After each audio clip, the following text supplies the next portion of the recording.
आपकी फिल्म में HSY ने विलन का किरदार किया, उसके बाद उनके काम को कोई फर्क तो नहीं पड़ा? उनके काम में और बढ़ावा आ गया। जब उन्होंने फिल्म की तो उनको जो अभी बेस्ट इमर्जिंग टैलेंट का अवार्ड मिला है अपने एक टीवी रोल के ऊपर, तो वो ट्रेनिंग भाई के साथ ही हुई थी। एक थीसिस है जी कि अगर मर्द खराब हो तो एक घराना खराब होता है, लेकिन अगर औरत खराब हो तो एक नस्ल उजड़ जाती है। आप इस थीसिस पे बिलीव करते हैं? 100% बिलीव करता हूँ कि अगर हम आज मर्दों के ऊपर उंगली उठाते हैं तो उसकी कहीं ना कहीं रूट माँ से जाके जुड़ती है कि माँ ने किस तरह उसकी वो की।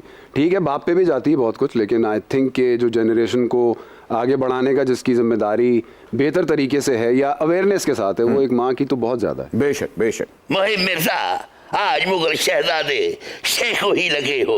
आज तुमने जलालुद्दीन मोहम्मद अकबर का नजरिया पेश कर दिया। सही कहा तुमने, औरत को खिलाओ सोने का निवाला, मगर देखो वाह, शेर की निगाह से, गेंडे की निगाह से। मेरे जूड़े में गेंदे का फूल, मगर तुम्हें कैसी लगूं? हाय हाय हाय, बहुत ठंडे।